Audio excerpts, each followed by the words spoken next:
So good morning, my name is Cauvery. I lead marketing, communications and public affairs for Adecco, which is basically a HR services and talent advisory company. We're a Fortune 500 global company with presence in 60 countries.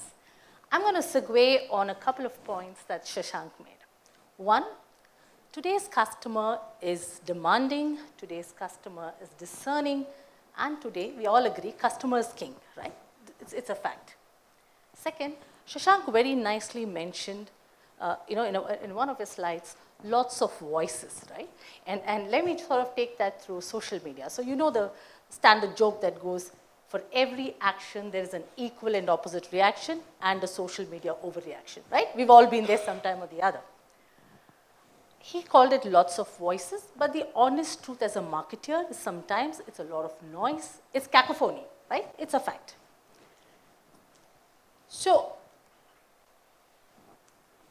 I think all of us understand that our customers, whether it's existing customers or potential customers, are trying to connect with us or a particular brand through several sources: website, mobile app, social media, email, the old customer service. I know most of us haven't done that anymore, but that's the fact. So as a marketer, and I'm sure you'll resonate with you when you think about your marketing teams, we're constantly trying to, first of all, stay relevant, add value to every conversation, and of course, from a customer experience point of view, create that omni-channel presence. Easier said than done, but that's our KPI, and that's what we're talking about today.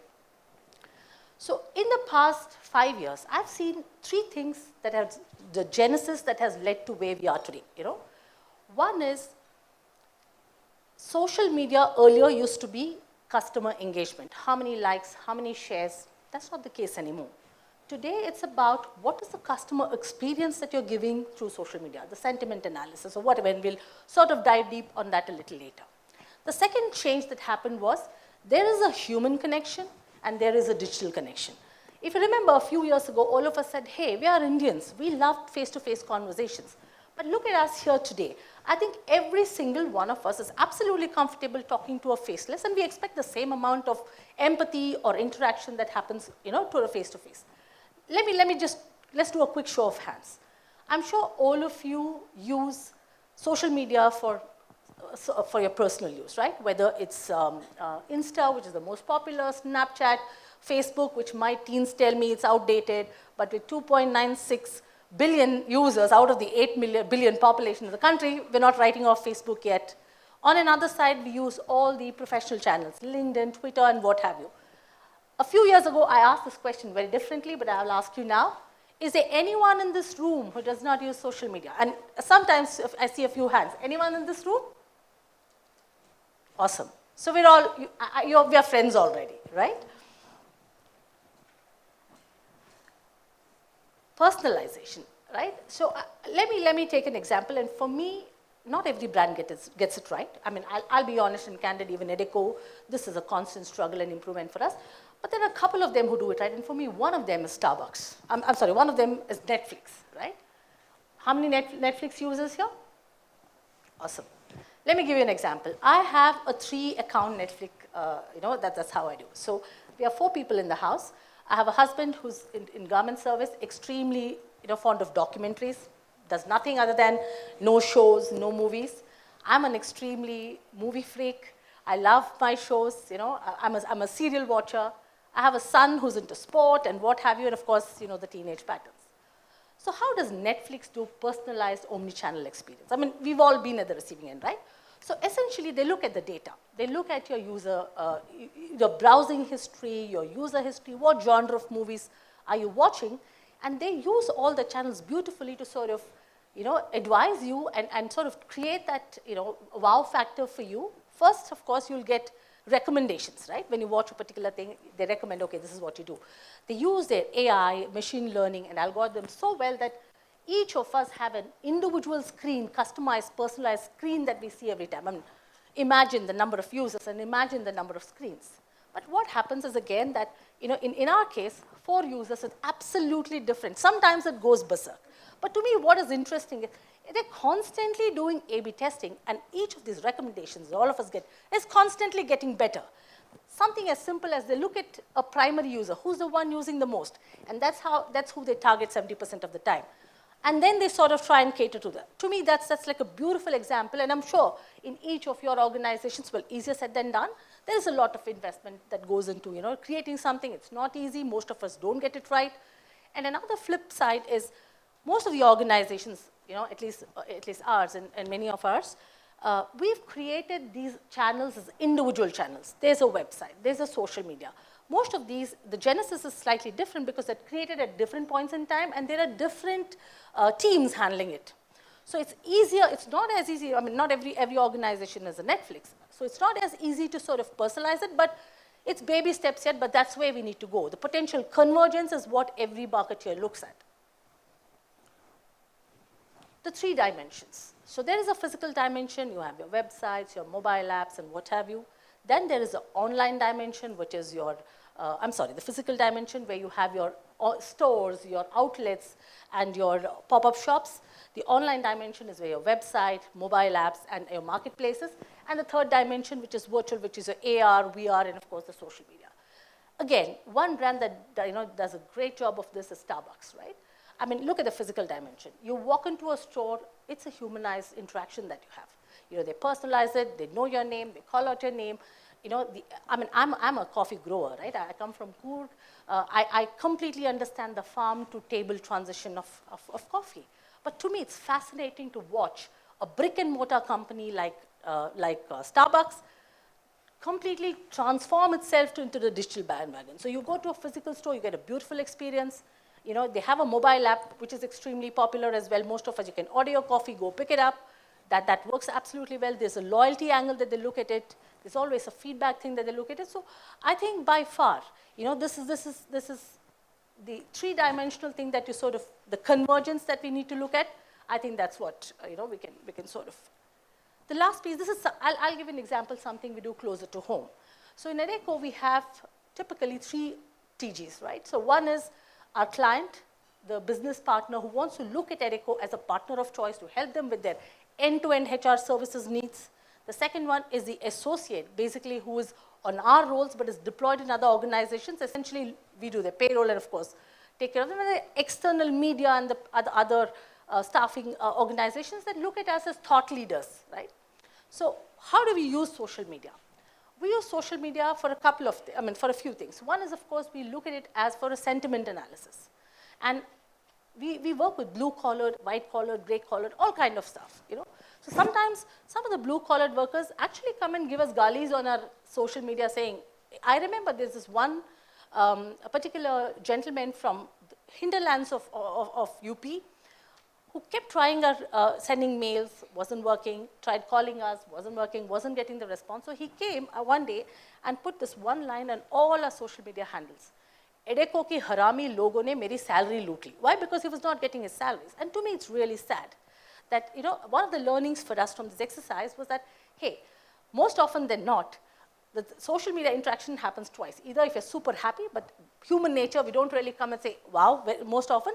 But a lot of them, and I'm sure you've seen it in your businesses, will always use it to come and rant, right? So then we get into that online reputation management piece and then so on and so forth. The second piece that we use is, of course, the demographic analysis. Where are they coming from? So India is a large country. So this is when we compare notes with the European counterparts, we say the social media gives us a beautiful interaction of which pockets are, where's the hiring happening, which pockets is the talent coming up, the demand and supply chain. The third piece, of course, is the industry sentiment, which sector is hiring. That's another analytics, particularly from LinkedIn. The other piece is, of course, the content analysis. So we put our content out there. Is it getting consumed? Is it snackable content that, maybe our B2C segment wants snackable content, the B2B segment wants a bite paper. So how are these trending? And the last piece, of course, is the competition analysis. The staffing market is, while it's fragmented, the actual core market, we know our competitors. So we're constantly tracking them on social media, saying what are they saying, what's the share of voice, is there something that we are missing out? So that's in a nutshell. What I will do is I have some questions, and maybe we can sort of look at, I made points from, so you mentioned B2C and B2B, right? So in my view, I think both B2B and B2C, there used to be a time when we used to lean a lot more towards a B2C segment. But today, I think there is a clear categorization in the social media channels that we work for. So whatever the problem, I think you can sort of customize and then, bring in that equilibrium of which channels do you go after, what is the amount. Of course, it comes with effort and a lot of testing and analysis. But in my view, I think you can reach out to any segment today and look at how prevalent, social media is. So absolutely no, turning our backs. Somebody mentioned data-enabled decision-making. I just give the example of, Adecco and how we do it. Works beautifully for us. We are where we are today. It didn't happen overnight. It came with a lot of analysis, so much so that there was a point in time where they said, hey, we don't have that expertise in-house. So deep expertise, we need to bring the experts in. So that's how we worked on it. Customer experience, user experience, a software part, I'm not a techie, so I'll sort of leave that to the other experts who probably come after me. Consumer experience, new trends. Where will we go from here? I'm not a soothsayer, so I won't project too far out. But in the near future, as much as this is a topic on all our minds, the omni-channel, personalized omni-channel experience. But let me tell you that we still have a long way to go, right? How will we look forward in the future? These, there's a certain dependency as an organization on the channels itself, right? So they're also constantly revamping themselves, changing the algorithm, while there's a good side to it where, hey, everything is moving quickly, technology is moving faster, but there is also a flip side to it sometimes because you're used to a certain pattern and may change the algorithm, especially when it comes to digital ads. I mean, you have the Digital Protection Act coming in, so how do you recalibrate for that? So I think there's a constant motion, and then I think it's important that organizations, business can no more talk about, hey, I don't have the technology, I don't have the processes, I don't have the people to handle this. It's a must-have, right? And according to projections, customer experience will be the key, differentiating factor over product and price for people to make the buying decisions. So there is no discounting the fact that all of us have to align to this. So with that, I will sort of, maybe I'll take a few questions.